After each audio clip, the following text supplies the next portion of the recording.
Hey everybody, it's Nick. Hola, Nick! Just wanted to take a few minutes to let you fine folks know how you can contact us. You can find us on Twitter at the It's Too Wordy 1 and on Instagram. Just look for It's Too Wordy. We also have a Discord set up, The Haunted Log. If you like what you hear, maybe considering throwing us some of your spare change. Maybe some of your hard-earned loot. Maybe some stuff you find in your car cushions. Who knows? Anything will go a long way, and you can do that by visiting our Patreon page at patreon.com/HouseBTS. Thanks for listening. Hope you enjoy this episode.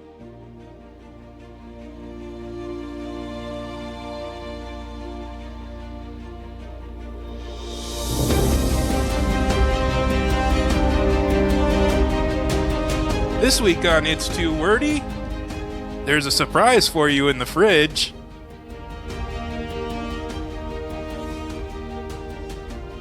Welcome to this week's episode of It's Too Wordy, the comic book podcast where three buddies discuss comics from their childhood and today. I'm Kirk. I'm Ryan. It looks like Nick is missing in action this week. He's got some studying to do and he's not feeling well tonight, so it's just going to be you and I. Sounds like a plan. All right. I heard you went to a couple concerts this weekend. I did. Yeah, which one was the best one? Backstreet Boys. Yeah? Yeah. Saw Blink-182 on Saturday night, Backstreet Boys last night, and it was by far the way better show. Nice. Okay. So this week we're going to be discussing Battle Pug number 1. And to continue Green Lantern month, Green Lantern number 49 and number 54. You want to do Battle Pug first? Let's do Battle Pug. I really like this book. I think I might have to collect it and get the trade, which is called the Compugnium. It was awesome. I was like, sweet. It helps that I'm an animal lover too. Oh yeah, yeah. So I wasn't sure what to expect. You know, Conan riding a pug. That's why I thought it looked good. Yep. He's walking through the snow, and it looks like he's thinking about his family. And then his family dying, and then he found another family. He ends up losing them too, I guess. That's kind of how I took it, yeah. Because he's talking about getting revenge. Yeah. So his name is Kinmundian, and Mole are writing Battle Pug, which he's a gigantic, think Battle Cat, but a pug. It's a gigantic pug. A gigantic pug. and no matter what scene he's in, he actually looks adorable in every scene, isn't he? He's awesome. Yeah, he's awesome. They're walking into a town, and the people are gathered around, and there's a puppet. And apparently this puppet looks like someone very familiar. He's got a bad tan, pretty bad hair, and his name is Kofefi. When I saw this, I about shit myself with laughter. Sorry, I know we're trying to cut down on the swearing, but I was laughing so hard. Yeah. And then they reveal his puppet master, and the guy looks just like Vladimir Putin. And so he's talking to Mr. Kofefi is talking to the people, and they call him a puppet, and he goes, "No puppet, no puppet." And then Kinmundian chops off Putin's arms. Well, the puppet is trying to tell the town that they're the now rulers of the town or something like that. Yeah. So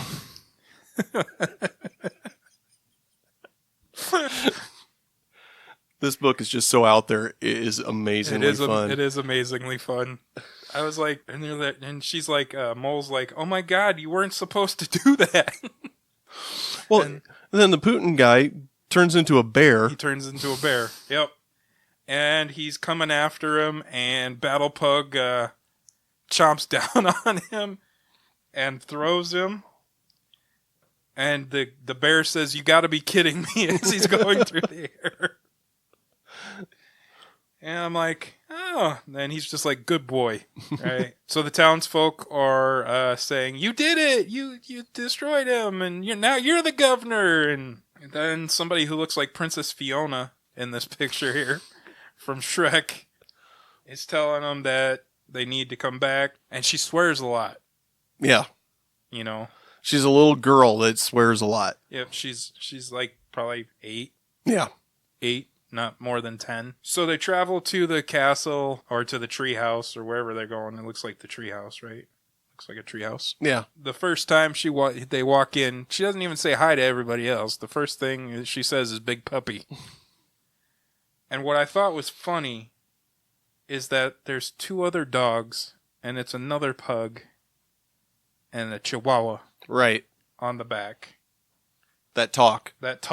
She names the dog Sir Sprinkles Good Sniffer Von Wigglebottom. Kinmundian is like, what? And Mom shows up, says she got this arrow with a letter, and the letter has a stamp on it of 2 candy canes crossed. And he's like, my God, it can't be. And so the letter says, remember my lessons, Kinmundian. If you kill a man, make certain he is dead. So his past is coming back to haunt him. Yep. He decides he has to go and fight this person alone, because, you know, he looks like a loner. Yeah. He says, I have to do this for those I love, and he touches her hand, and it's like, oh, so sweet. Love story. They're saying goodbye. He's on Battle Pug saying, Princess Sir Sprinkles, Good Sniffer Von Wigglebottom, children. You need a good name like Kill Knuckle or Doomscar. It's like, holy cow. Other end of the spectrum there. They're walking. They're about to get ambushed by Putin and his cronies. Who's handless now. Yep, because of getting chopped off. An elf shows up and says that she'll let them help. Says you're not going to do anything. They're ours, but I'll let you help. And the next chapter's name is War on Christmas Part 1. I had a lot of fun reading this book. It was really entertaining. The artwork's awesome. The writing was perfect. How the person took current events from today and put it into medieval times or whatever this takes place. It was really good. I told Teresa, I said, I think I'm going to collect this because it cracked me up so much that I had to have it. So I'm going to give it a 5. I thought it was that good. Yeah, it was more entertaining than I was actually expecting. I thought it would be kind of funny. Anything named Battle Pug with a gigantic dog on it had to be pretty decent. Yeah, I saw it in the previews, and I was like, I gotta get it. Even if we weren't gonna do it for the show, I was gonna pick it up anyway, just because it was Battle Pug. No, I agree. It is just a fun ride through the whole thing. Yeah, it's a solid 5. Decided to kind of do a little bit of a timeline for Green Lantern because obviously a month is not long enough to touch everything that had an impact in the Green Lantern universe. So I thought I'd do a little bit of a timeline between what we reviewed last week to issue 49 this week. So you kind of have an idea what's happening with the character and the growth and all that. Perfect. So in the Silver Age run from Green Lantern back in the 60s, obviously that's where they introduce all the bad guys, Sinestro, Black Hand, Star Sapphire. They introduce all the other Lanterns. They actually do a crossover in issue 40 where the Golden Age Green Lantern, Alan Scott, meets the current Green Lantern, Hal Jordan. It's the second appearance in Silver Age books. The first one was actually in a Flash book, I think. The Guardians get introduced in that same issue, or the history of the Guardians get introduced in that same issue, 40. You get Guy Gardner being introduced in issue 59. And it kind of goes over the story of how there was actually somebody else that was a possible candidate for the ring, and it was Guy Gardner. But Hal was closer, so the ring went to him first. So we could have had Guy Gardner? Yeah. As the original Green Lantern? Yes. And it was weird because in the book, it doesn't look anything like how he looks now. He had the Abinsur's costume on, and he was wearing a mask with the red hair. So it's not the whole button jacket thing with the bowl cut and the no mask. Then we have Green Lantern 76, which was Neil Adams and Denny O'Neil's story of hard traveling heroes. it kind of re-energized Green Lantern. And what they did with this is they actually took Green Lantern and Green Arrow, basically jump in a truck and start traveling the United States. Yeah, I saw in previews that they're bringing it back out, and I was like, oh man, I got to get it, because that's one of the ones I really want. Because I read it once, and I had to borrow it from someone. Yeah, it's an amazing book. Actually, that's one of the reviews I'm doing this week, so I'll talk a little bit more of it there. And then we got the Speedy doing drugs, so Green Arrow's little sidekick is doing drugs, so they're taking on that. Iconic cover. Mm-hmm. My ward is a junkie. Love that cover. At issue 116, Guy Gardner takes over as Green Lantern for Hal for a little while. And then, let's see. I think I missed it. But we also learn about John Stewart. John Stewart. Yes. Sorry. You're looking at me, and I'm like, uh-oh.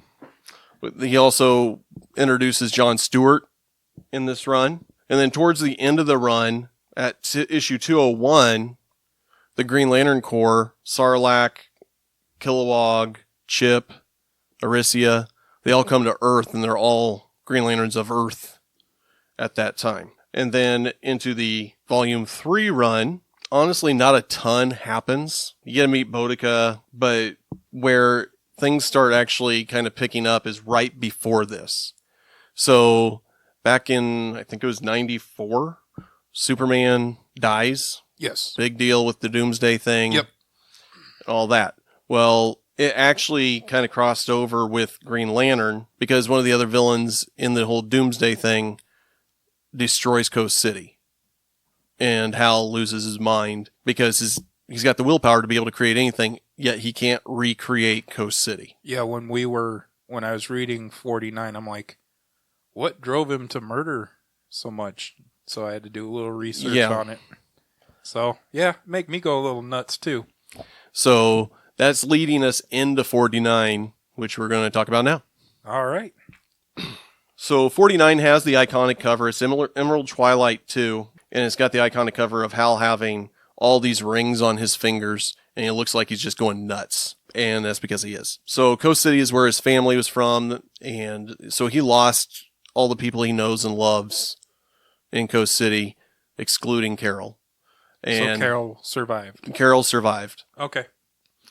And so Hal's a little irritated about the fact that he's unable to generate Coast City. Basically, the Guardians said, no, you can't use it, do anything with your, for yourself, basically is what it boiled down to. So Hal's like, I'm going to go talk to the Guardians about this in a fit of rage. So he is like flying through space, and the Guardians have sent out some of the Green Lanterns to try to stop him. And Hal's in such a rage that he just tears through two of these Green Lanterns and leaves them to die. Wow. Yeah, he turns on all his brothers. Yeah, he takes their rings. So they're leaving. So the rings give you life support. So if you're getting the crap beat out of you, they will put some kind of a shield around you and protect you for a, kind of a time type deal until the ring dies out within 24 hours. So he's leaving these people out there in the middle of space without rings. And his willpower is so strong, you can just see the green getting larger and larger around him, the essence of the green there, as he's tearing off towards Oa. Guardians, little nervous about this, but they're like, you know what, we'll just send a couple other guys, not a big deal. So they send out Tomar 2, who is the son of Tomare, which was the first Green Lantern that Hal talked to and found out there was actually a Corps. Okay. So he's got kind of a connection with them. They've always had a good relationship. And Tormar 2 is trying to stop him. And Hal's like, yeah, not happening. Breaks through everything that Tormar 2's shooting at him. And just knocks him out. Out of nowhere, Jack T. Chance shows up and tries to take him out. Yeah, not happening. I was like, oh, that was a short battle. Well, the interesting thing is, and he's on our D list tonight, so we'll Yep, learn a little bit about him. Yep. But he pulls a gun on Hal, and Hal's like, yeah, that's not happening either, and leaves him out in space. Keeps going, knocking out Green Lanterns as he goes. I mean, he's just collecting the rings. He's just getting more and more powerful. Nobody can stop him. And so the Guardians are like, we have one last person that we can send out there. And they send out Kilowog. Yeah, I was like, oh no, not Kilowog. And Hal and Kilowog will have a fantastic relationship. Yep. So Hal's in this rage, and he goes and says, sees Kilowog. You can't blame me, or can't beat me, Kilowog. You can see how I'm armed. And at this point, he's got 8 or 9 rings. And Kilowog's like, didn't I teach you nothing? It's the warrior, not the weapons. And Hal's like, we'll see. And Hal just annihilates Kilowog, killing him. Yeah. And he finally gets to Oa, and the Guardians, in their Spectre type way, show up and say, all right, yeah, we got one last thing. You know, you're breaking all the rules. You really need to kind of just turn yourself in. We got one last person that's going to stop you, since nobody else has been able to. And Hal's like, oh yeah, what do you got? Out of the gigantic lantern, the charging lantern on Oa. This thing's massive, and it charges all the other batteries in the Green Lantern universe. Okay. Sinestro gets shot out of it. Now, a little backstory. Sinestro in issue, I want to say 200, was captured, and that was a way of trapping him. They put him in the lantern itself, because the lantern has to have a little bit of yellow in it. To the one fault that the rings have is it has the yellow. Yellow, but that's what makes the rings go at the same time. Yeah. So the Guardians release Sinestro, and Hal's final word is no. And Sinestro's like, yeah, I'm back. So in the next issue in 50, he ends up fighting Sinestro. What'd you think of that? Once I figured out why he was going bananas, for lack of a better word, I really liked it. Give it a 4.5. Yeah, and I forgot that you kind of didn't have anything going into it. Yeah, and I know quite a bit about Green Lantern. I just don't remember. I didn't remember this. Right. So this is one of my favorite stories. Ron Mars started writing the book, and he was trying to take him in a different direction with it, and that's what he ends up doing. I think it's this 49. Yeah. In 48 is actually the first time you see Kyle, if I remember right. Okay. And so you know something's happening there. But you can't believe a creator would come in and destroy this unbelievably established character. Kind of like what they did with Flash when Barry Allen died. You know, that's the equivalent to me. Yeah. And so that takes us into 54 here in a second. But in 50, they end up taking out Hal, basically. Okay. 51 is just how Kyle got what Kyle's doing with the ring. So in 48, if I remember right, I think they just showed him. They didn't do anything with him. And then in 50 or 51, showed how he left a bar to get some fresh air or something. And Ganthet was in the alleyway. And he's like, well, I guess you'll do. Here's the ring. And then just took off, given no instruction whatsoever. So Kyle's figuring out how to use the ring along with his girlfriend. Kyle is a artist, so he does a lot of artwork and stuff and sells that for a job. His girlfriend thought he was going nowhere. He got this ring, and she's a photographer, so they started doing some promo shots. And I think in 52, Kyle even gets to battle alongside Superman. Okay. I believe it was Mongol, if I remember right. I've read all these number of times, but there's a lot of Green Lantern history I'm trying to remember off the top of my head. No problem.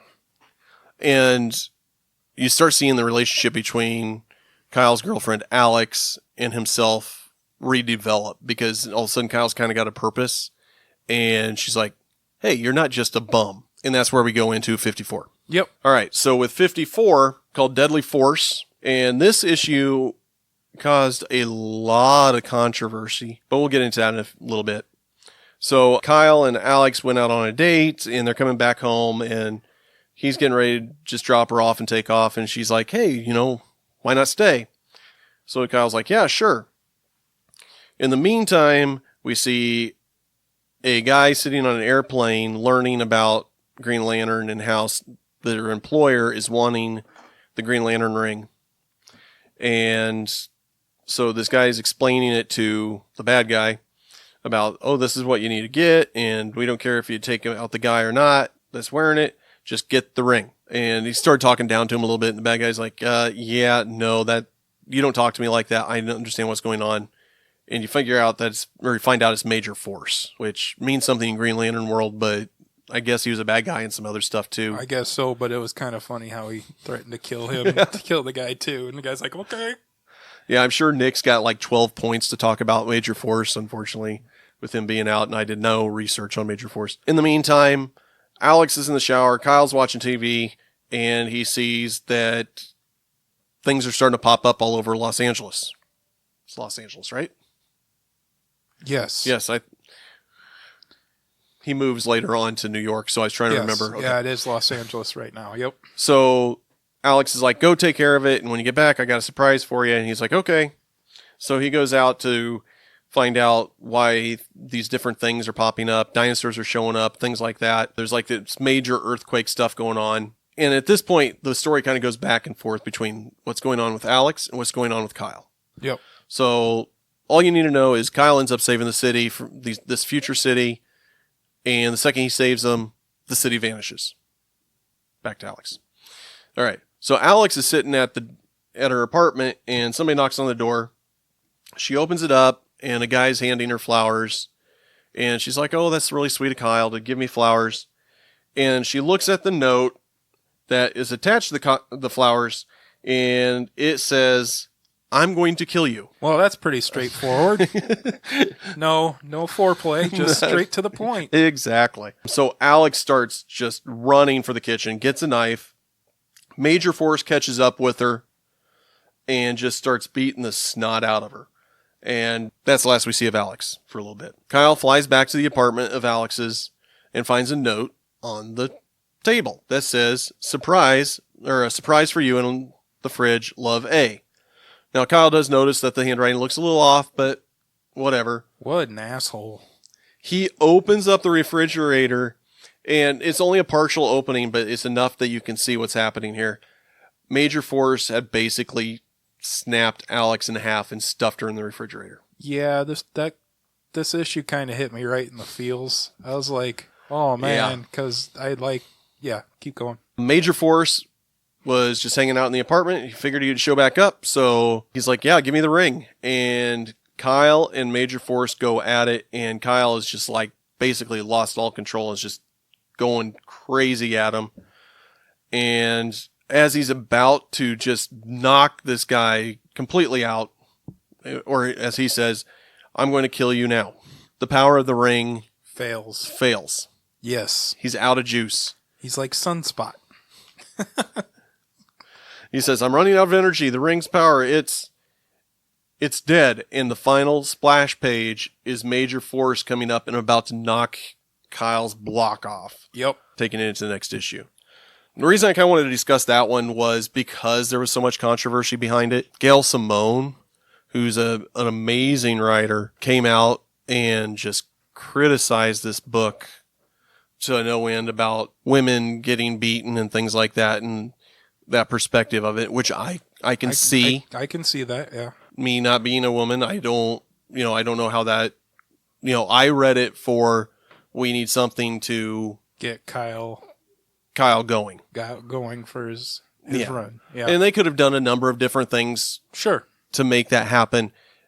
This was a very blunt way to do it. They wanted shock. They did want shock, and they certainly got shock by doing that, because it did cause a lot of women's rights people coming out and complaining about it and things like that. But with that being said, again, it was that just building up the Kyle character, and they had to give him some motivation, because after this, Kyle moves to New York. He doesn't have anything left for him in LA. He moves to New York. He gets established with, I think, the Titans a little bit. Okay. So he's kind of doing dual duty with the Titans and Okay.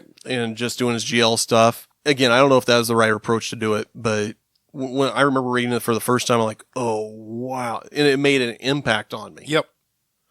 You know? That's the first time I've read that book.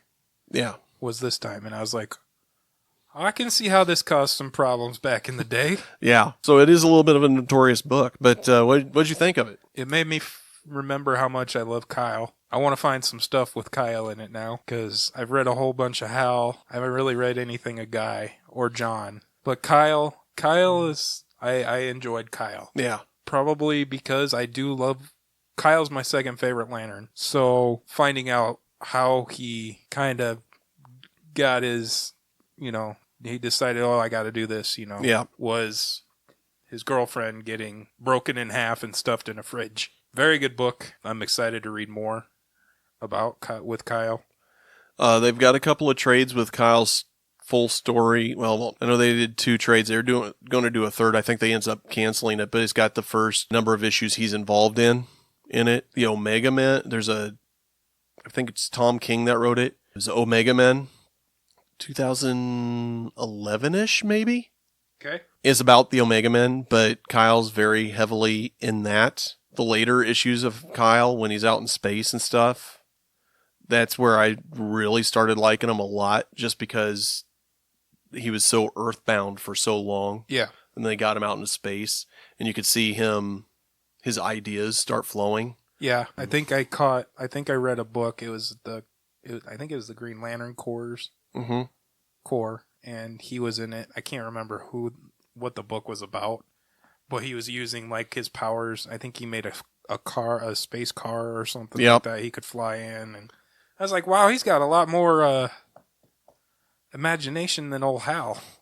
And that's what's kind of cool about each of the Green Lanterns. With like Hal, he did the cheesy boxing glove and things like that. John was an architect, so everything he was very precise and built. And Guy Gardner's mind's just a mess, so he really never ever created any imagery of anything. He just used it for brute strength. Yeah. And Kyle was an artist, and you saw that because he was creating the things with his ring, making them that art style. And I thought that was really cool how they kind of did that. I don't know how you can't give that book anything other than a 5. Because of the shock factor. Yeah. Alone, what it caused, the stir it caused, the shitstorm it caused back in the day. Yeah. So they got you. And so I got to give it a 5. I'm giving out 5s like they're candy tonight, but... It means you just like what you're reading. That's great. I did like what I was reading. I didn't read anything I didn't like, So, yeah. Just from, yeah. Yeah. And you brought up like a lot of stories with John and Guy. Guy's really never had a whole lot of Green Lantern stories. He's had some. The first 90s run, or the 90s run, Volume 3, some of the first issues, he was the Green Lantern with Nort, the dog. But he's always been like a side character. So he's more Justice League International. Justice League International. They did do a Guy Gardner book, but it wasn't really focused on him being Green Lantern. He got actually his bloodline or something was alien, and he could start creating like weapons out of his arm. Yeah. Never got a real good feel for Guy. Yeah. And as far as John Stewart goes, his first appearance was really good. It was he's a Green Lantern, a black Green Lantern that wants to do good for society. And it was during the race riots and stuff like that. Yeah. And so he was using his ring to help with that. But he had his own little political agenda going on at the same time type deal. Yeah. They did a mosaic thing with him. So in Cosmic Odyssey, which was a 4-part or 6-part series, I can't remember, and it's been a long time since I read this, but something's going around destroying these planets. And he and Martian Manhunter were assigned to Xanshi.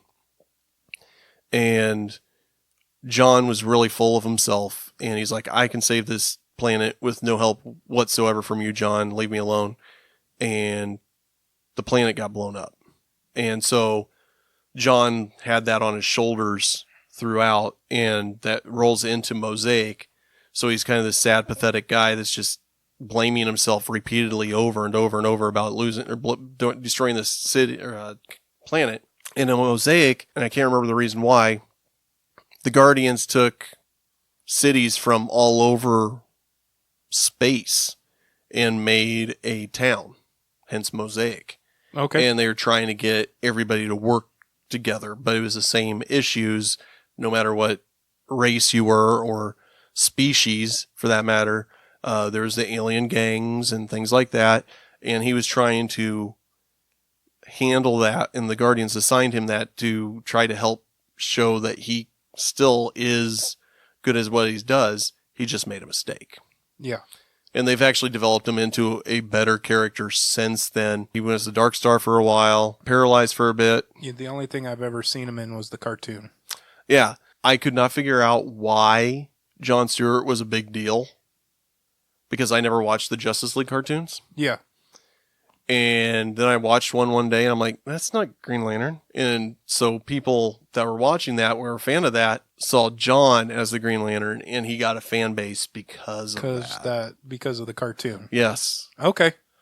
So kind of like Makes how sense. you and I got into Friends. it because of Super Friends, right? Yep. But yeah, what they're doing with John and Guy now, they're having a lot more impact. Okay. So Yeah. This week was fun reading. yeah, I was excited about these two. I was hoping you guys liked them too. So Yeah, I did. I really did like them. All right, should we move on? absolutely. All right, this week on D Wordy Files, we're going to be talking about... Jack T. Chance. There you go. Since he did make an appearance in 49. His first appearance was in Green Lantern Corps Quarterly, issue 1. That was an 8-issue series, 8 or 10 issues. I think it was 8. They're not real expensive. Fantastic, fun reads. You get to learn about some other Green Lanterns instead of the standard 5. He was created by John Ostrander and Henry Flint.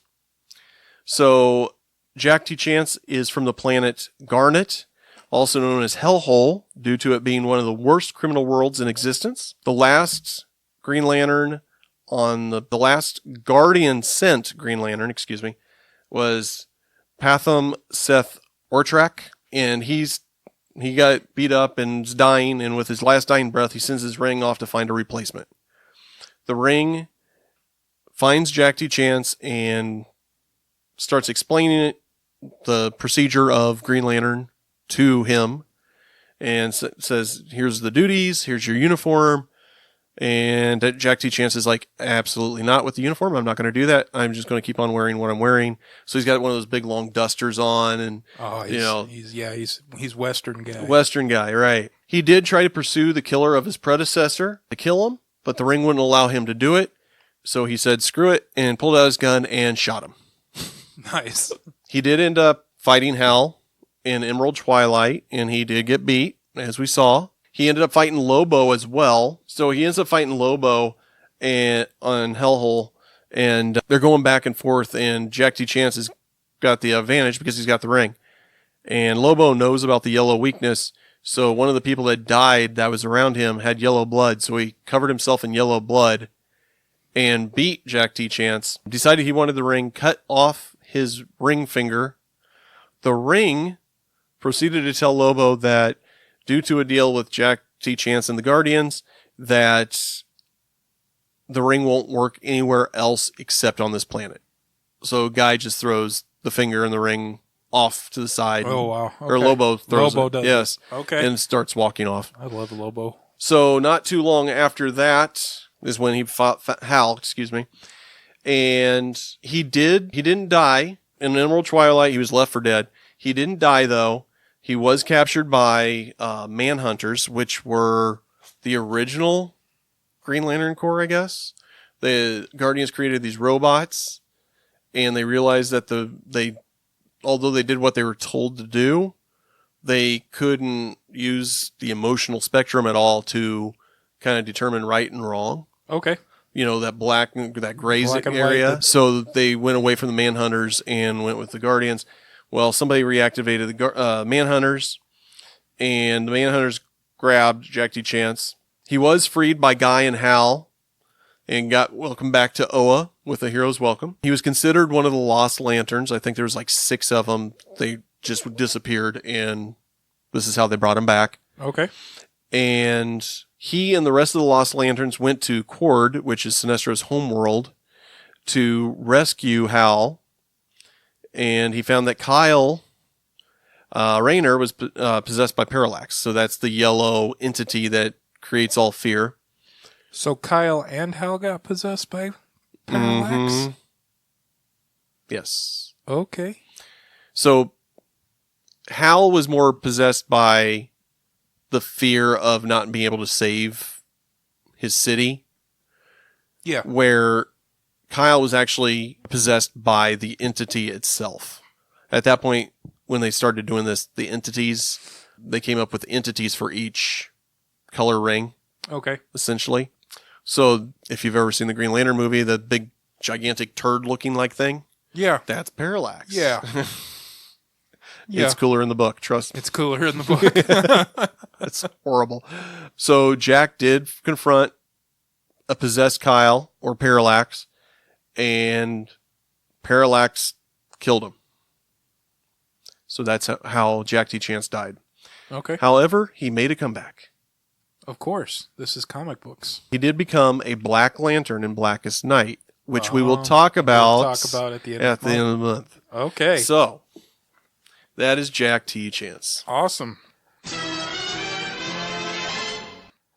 All right. So we are going to move on now to everybody's favorite segment, the Random Reads. You got to go first.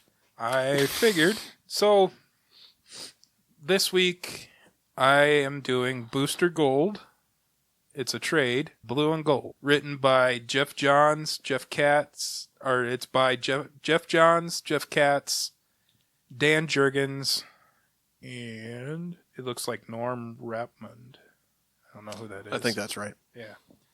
So the basic gist of this story is it goes into a little backstory on who Booster Gold is at the beginning. Disgraced superstar quarterback, was MVP for Gotham University in the year 2462. He gets caught betting. Was it against his team or for his team? It doesn't matter because he got caught. He got caught betting. He got is what I caught remember. betting. And then he became a janitor in the Memorial to Heroes History Museum, yep. History Museum. He takes a little of column A, a little bit of column B, creates his costume and becomes Booster Gold. Goes back to the 21st century. Using one of the items that were in the museum. Using the Rip Hunters. He used one of his time jumpers, Yep. right? So I got to find out that Rip Hunter is actually a true character, not just a made-up one for Legends of Tomorrow. No, that he's all over the place. Jeff Johns was really infatuated with him, so he's in a lot of stuff. Yeah. Pretty much the gist of the book is Booster screws up the timeline Yes. by going back and saving Ted Cord. And it just spirals out of control for, because everything, if he doesn't die, then this doesn't have, the Justice League never finds out how deep he was involved in undermining them. And Right. So Beetle knows that he's not supposed to be here. So, and Ted's like, I'm not going to lose you again, because Beetle was the only one who really truly cared for him And understood him. and vice versa. They understood each other. So Maxwell Lord's trying to find him and kill him again. And they run into the Underground, which is Hawkman, and led by Hawkman and Green Arrow. Surprise, surprise. And they're kind of assholes. Because that's how they were. Yeah, I know. Yeah. It's like they can't even get along to, have this alliance. Yeah. Rip Hunter takes his mom and his dad. They don't know. He tries to protect them so that Booster is born. Because Booster was a time cop. After Beetle died, he became a time cop. They don't like each other. They're like, yeah, no way, man. I just wanted a story. His mom's like, I just wanted a story. His dad's like, hey, how about it? And she's like, no. So you do get a reunion of the Justice League International in this book. And they're trying... The way they're going to get Booster is that they're killing... Somehow Maxwell's doing something. In the end, Ted Kord goes back. It restores the timeline. Rip Hunter, Ted was like all upset, or not Ted, Booster's all mad at Rip because he won't let him keep Ted. And so you skip ahead, they end up defeating Maxwell Lord again, and Booster decides that his job is to monitor the time stream, and as sort of a mea culpa from Rip, he brings back his sister. And Booster's like, I thought we couldn't do this because of the time laws, time continuum, Right. And he's like, she's from the future. It has no effect on anything in the past. So he brings his sister back, and that's where it ended. This was really, truly a random read. I was in the library, and I saw it, and I'm like, I really like Booster. And it's got Blue Beetle, because I love Blue Beetle just as much as Nick does. And I'm like, I'll pick it up. And I blew through it in like 3 hours. Jeff Johns is one of those writers that I can pick up almost anything of his, and I'm going to enjoy it. Yeah, he's my favorite writer right now. One of my favorite, I should say. So I got hooked on him because of Green Lantern, obviously. Yep. And then I saw he was going to do Booster. I read this whole series. It's an amazing series. Yeah. It's been a long time since I read it. And if I remember right, Booster tried to correct something else in the past, and it just kept happening over and over and over again, just in a different manner. Yeah. Yeah, that was a great read. I am realizing that if DC wants to revitalize a character, they put Jeff Johns on it. Yeah. Because they're doing Flash right now, aren't they?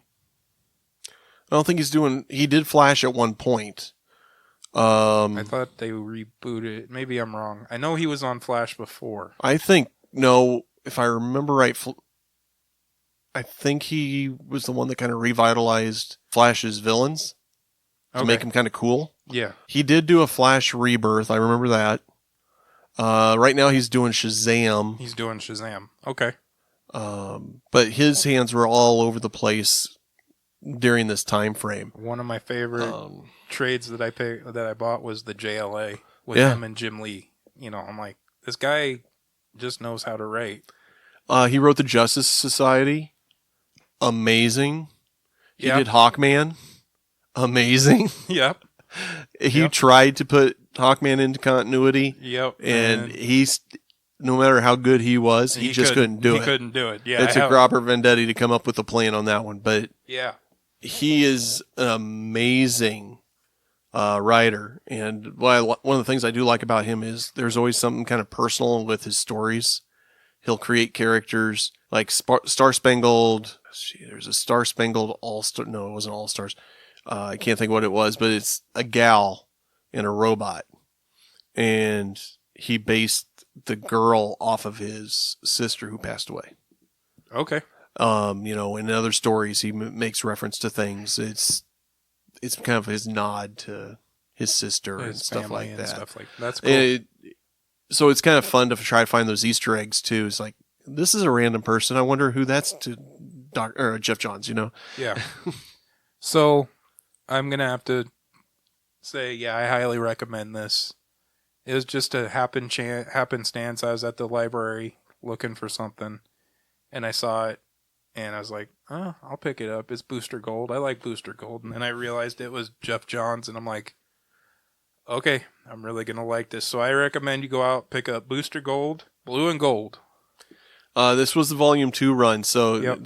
the first one was back in the 80s. This one was the second run. None of those issues are running real high, but if you can find the trades or whatever, Yeah. it's definitely worth checking out. It's a lot of fun. I think I'm going to go pick up trades of these. After reading this one, I want this one because I could read this again. Yeah. It was that good I could read it again. So that's what I got this week. That's fantastic. Good pick. All right. And it's DC. It is. Okay. I'm going to start with... Oh, you picked it up. Okay. How bad was it? I couldn't pull the trigger. So a few weeks ago, Marvel Comics 1000 came out. I was not going to get this. It's a $10 book.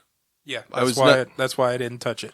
I wasn't going to pick it up. The owner of the shop, or one of the managers of the shop said, yeah, this is supposed to make some kind of impact going forward. I'm like, okay, if it's supposed to make some kind of impact going forward, I'll take a look at it. I'll get it. So I'm flipping through it, and there's supposed to be all these artists and writers on it, and I'm like, okay, well, there's at least going to be a few good stories in here. But the only name I kept on seeing over and over and over again was Al Ewing. And I'm like, okay.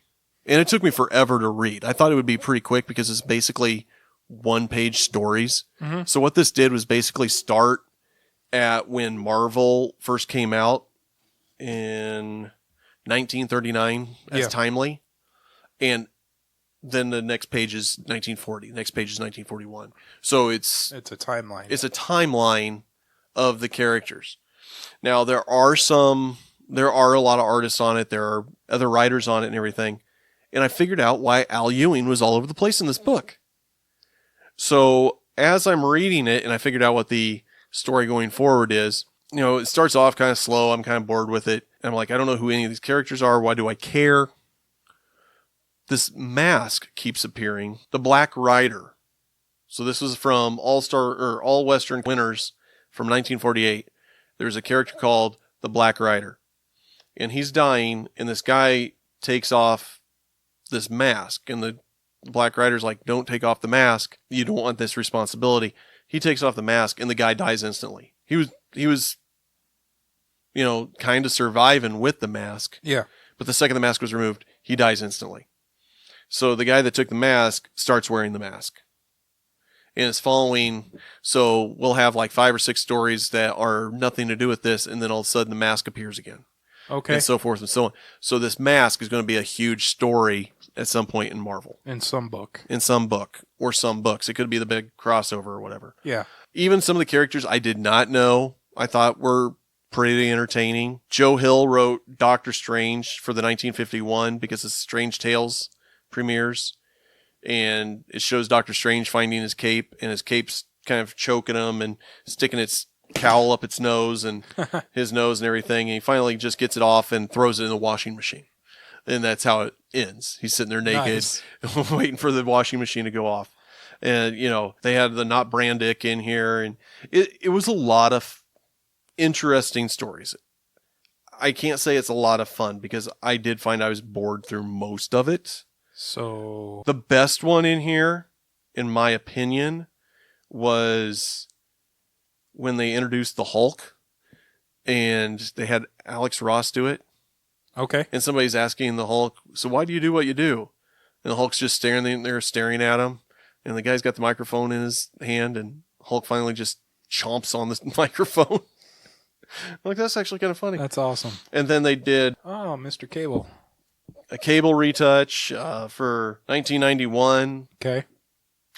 The other one that I thought was really, really good in here was Mary Jane. She's very well aware of, on this particular page, she's very well aware of herself. So MJ Memories. So this is for 2002. Why Mary Jane Watson didn't marry Peter Parker.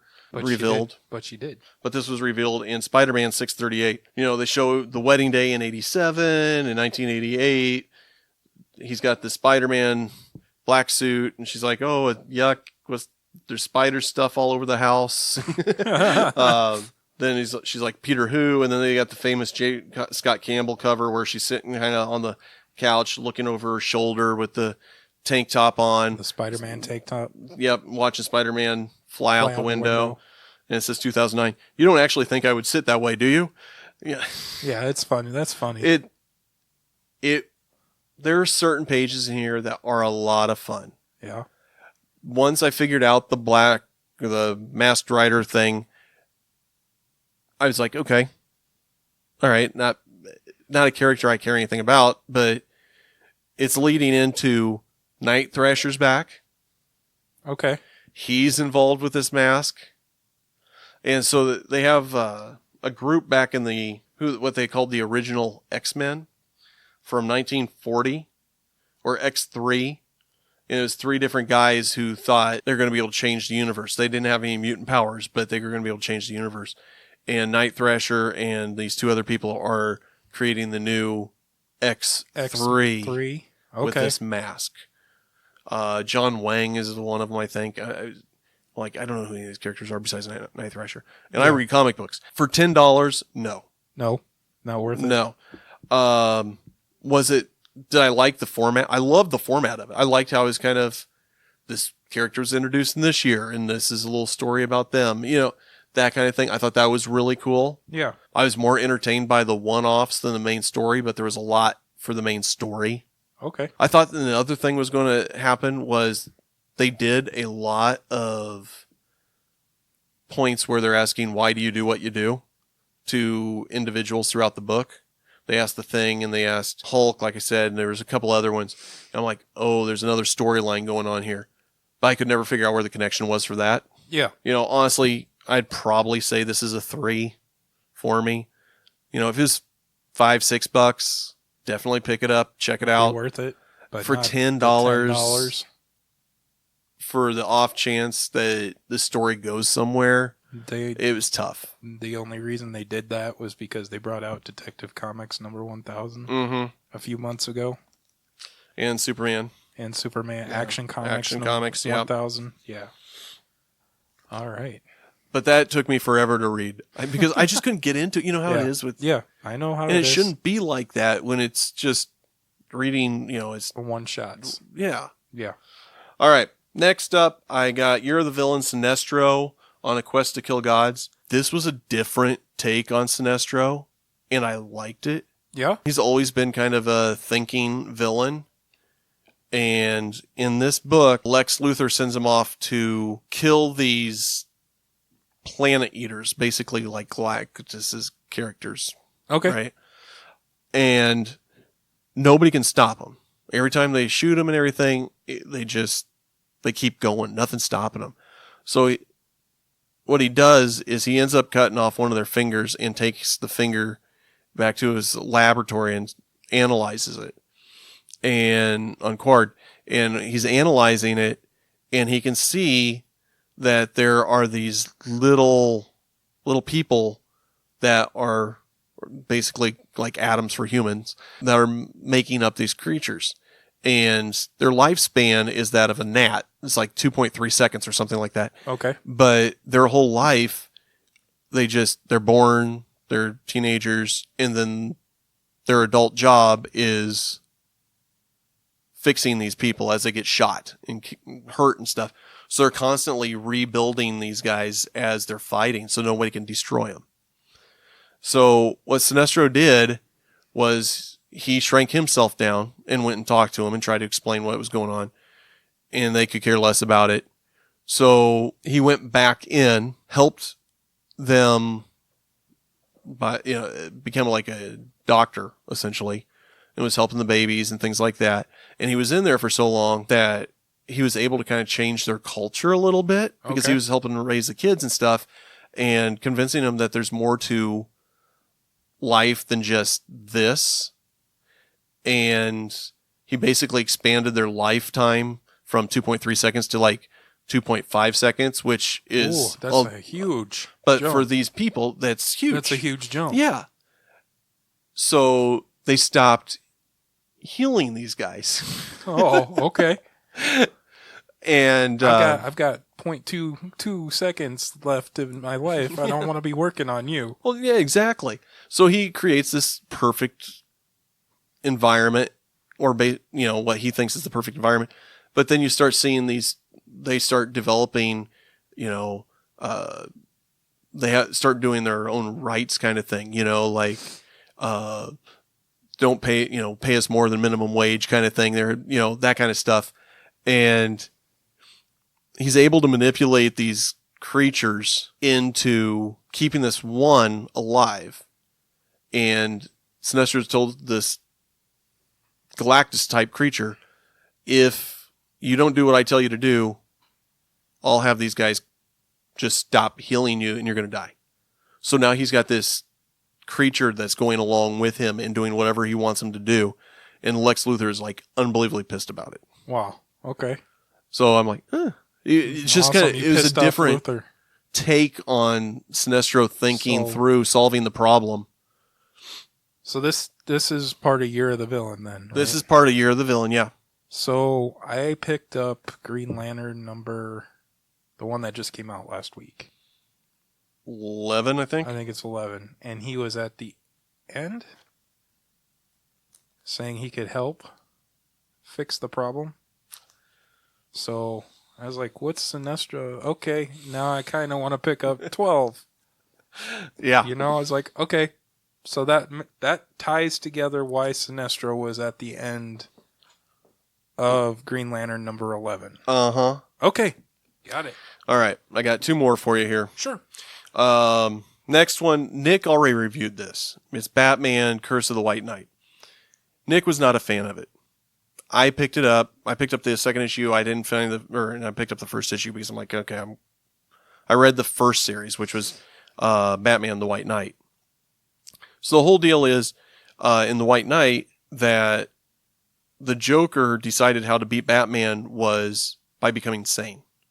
So he goes to this factory and takes these pills, and he's no longer the Joker. It suppresses the Joker and allows Jack Napier to come forward. Okay. And they basically turned Batman into the bad guy in this book. All right. In the end, Joker reappears, so forth, so on. So this is a continuation, same writing and coloring team, Sean Murphy and Matt Hollinsworth. And it starts off giving the history of a Arkham, essentially, who's going nuts, and he gets shot and falls down this big, gigantic well. And then all of a sudden jumps forward to today, where the prison warden is meeting with the Joker, and they're like, yeah, we want to hear what you have to say. What do we need to do? It's all kind of stemming off of because I think Jack Napier's in there someplace still. Okay. From the previous book. So the Joker's like, yeah, let's go down to my old cell and we'll take a look. I got something down there. So he goes down there, he grabs what he needs to get, and in the process of escaping, he tells the warden, okay, well, Batman's involved. It's not going to look very straightforward if I don't attack you in some way. So he stabs him in the neck with a pin. And so the warden's trying not to bleed on anything and runs out and calls the cops. Alfred died in the previous one. And he left a note for Bruce about, you can't do this on your own. Make sure you're talking to Nightwing and Batgirl. And there's something underneath the tile of my room here. Take a look at it. And it is a book from about the same time as Arkham comes around. Gordon then talking to Batman and says, we're not getting anywhere with the warden. Something's fishy going on here. Batman's like, okay. So he goes over and intimidates him. He's like, so where were you stabbed at? Because there's no blood splatter here. He goes, you had something to do with letting the Joker go. And Warden cracks like a nut. And they go down to Joker's old cell, and they find some old writing and some old bones, which happen to be Arkham's old bones. So the well was attached to Joker's cell. In the meantime, there is a very large naked guy in a hospital who finds out he's got cancer. And he goes running out of the hospital and goes to, well, not running out of the hospital, but he runs to the church that's in the hospital. Okay. And is just praying to God to help him. And he gets dressed and he goes to his normal church then.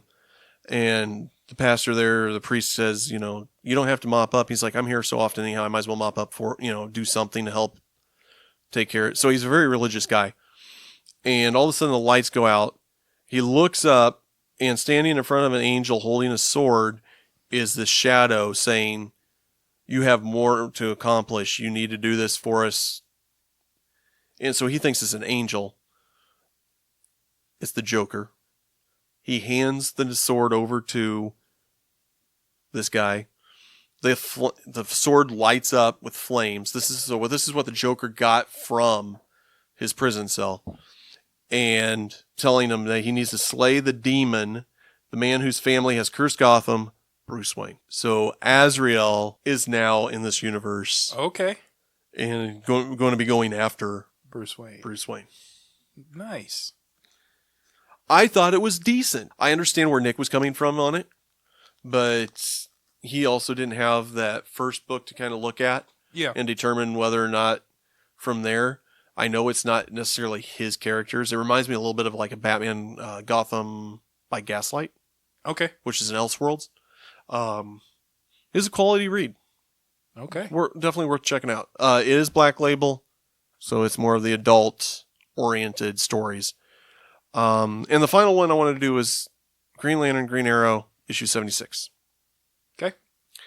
That is the beginning of the Denny O'Neil, Neil Adams run, where they start the hard traveling heroes thing. This book made a gigantic impact on me just because you don't see the day-to-day for superheroes. You're always seeing them rescuing a dog from a boat or something, or a cat in a tree, meteor coming to planet Earth. Yeah, you only see them doing the rescuing stuff, right? You don't see them. Oh man, I got bills. Except if you're reading a Spider-Man comic book. Yeah, but you get a little bit of that. But with these guys, no, you never like, oh man, what should I have for dinner tonight? Yeah, you don't see that a lot on the DC side. No, you don't. And so Hal's flying in to see Ollie, who was Green Arrow, and he sees these ruffians beating up on this guy, and so he goes down and stops them and takes one of them to jail. He comes back and is talking to the guy who's getting beat up, and people are throwing cans at him and apples and all sorts of stuff. And Hal's like, no need to thank me. And all of a sudden he's getting pelted with his stuff too. Oh, wow. And Ollie's like, yeah, if I would throw something at you too if I had something. And so Hal ends up talking to Ollie and goes, okay, what's going on? Well, the guy that was getting beat up was a landlord who was selling the property that these families lived in, and he won't do any repairs to the building or anything because he wants to sell it and make money. He's trying to get all of them to leave. So Hal and Ollie come up with a plan. Ollie goes and visits this crime lord. Hal tries to talk to him, and the landlord's like, yeah, I don't care, whatever. Ollie goes and talks to him, and it's like, yeah, if you pay me, I'll keep quiet. So he thinks there's some kind of, he's got some information over him or something. So they may set up an appointment to meet later in the night, and all he knows is somebody's going to show up and try to kill him. So he sets up a tape recorder and sets it all up. Well, these guys start shooting at him, or shooting at this dummy who they think is Green Arrow, and they shoot the tape recorder as well. So they don't have any evidence now. So they go get the DA. They fly back over to where the landlord is because he doesn't realize that these guys have already been caught. Hal uses his ring to disguise himself looking like one of them, and he gets the slumlord basically to admit to everything. The DA busts in, they arrest him. Well, the Guardians in the meantime come down and like, abuse of power, you're not supposed to be doing this. You need to come back to OO, we need to talk to you. And Hal's like, yeah, that's, I'm sorry, whatever. And Green Arrow just like chews into the Guardian, like, yeah, you're all worried about all these massive problems, but you're not looking at the day-to-day problems. And one of the panels in the book is Black Guy goes up to Green Arrow Lantern and says, I see you saving the blue skins and the orange skins and all these other, but what about the black skins? Pointing out that, yeah, he's saving all these aliens and everything, but he's not doing anything to help his home planet. Yeah. So I remember this. Yeah. he convinced Ollie is going off on the Guardian, and they convince one of the Guardians to actually come to Earth, and they are going to travel the countryside trying to find what America was, like the good in America. Yep. And they're jumping in a truck. They don't want to be superheroes. They just want to travel across the land. And Ganthet shows up at Hal's apartment, and he used his magical powers to look like a normal being because you don't want a blue guy running around with you. Yep. And they all jump in the truck and start traveling across the country. And that's where all this hard traveling heroes come from. And it is one of the most amazing storylines. The stances and the issues that come up may not necessarily be as prevalent today as they were when these came out, but the idea behind them is still very much there. Yes. I mean, they deal with drugs. They dealt with a religious cult. I'm trying to think of what else they dealt with a crooked politician. Yep. I mean, there is just so many fantastic runs, and this is the first time they did it together because they did go back to Green Arrow or Green Lantern for a while, and then they went back to Green Lantern, Green Arrow, trying to revamp sales a little bit. Those are the ones that I have at home. Is the second run of Green Arrow and Green Lantern, and those aren't nearly as good as these original ones. Yeah, I love hard traveling heroes. They are a bit pricey. Yes, they are coming out with a trade here. They've released trades on it several times in November. I believe. And they're doing it again. It's definitely worth checking out via trade. Yep. If it's stories that you want to check out, don't necessarily go chasing down the single issues unless it's something that you're really into, because again, they're pretty pricey. Yep. But yeah, it's definitely worth checking out. Yep. Yep. Top 10. This week on the list is our top 10 Yellow Lanterns. And as a self-professed Green Lantern fan, I got to admit something to all of you. I only knew of one Yellow Lantern. It's all right. Sorry about They're that. more of a recent coming about. Yeah, sorry. 05? Sorry about that. All right, so here's my list. There's one guy on here, and then the rest I just looked up. Scarecrow, 10, 9 Starro, 8 Flash, 7 Hal Jordan, 6 Ramit Rue, 5 Tri-Eye, 4 Lex Luthor, 3 Ammon Sur, 2 Anti-Monitor, and number 1, the only one I knew who was a Yellow Lantern, Sinestro. No Batman? No Batman. I was like, I don't think so. That only lasted for like 30 seconds. That's what I said. Yeah. The Ring was like scared of Batman. So I apologize. Sinestro was the only one I knew. So I had to make the rest up. No, it's all right. Scarecrow is a good one. Yeah. All right. So mine are Slush, Sarnak Natu, which is Sinestro's daughter. Okay. Tekik, Starro, Sinestro. 5 is Romat Rue. 4 is Lysa Dark. 3 is Crib. 2 is Karu Sil. And number 1 is Arkillo. Okay. There's some Guy Gardner for you. All They right. did a Green Lantern Corps, where the Yellow Corps, or no, it was in a Hal Jordan and the Green Lantern Corps. The Yellow Lanterns and the Green Lanterns start working together, and Arkillo and Guy Gardner are kind of like Lethal Weapon. Nice. It's Riggs and Murtaugh? yeah, Nice. fantastic. They gained respect from each other because they just kept beating the crap out of each other, and they became buddies. Okay. So yeah, that was my list. That was your list. All right. I don't have anything else. You're probably tired of talking. No, I'm out. So, okay, guys. Have fun. Read more comics. This has been Kirk. It's Ryan. Have a good week. Bye, guys. Bye. In 2086, two peaceful aliens journeyed to Earth, seeking our help. In return, they gave us the plans for our first hyperdrive, allowing mankind to open the doors to the stars. We have assembled a team of unique individuals to protect Earth and our allies.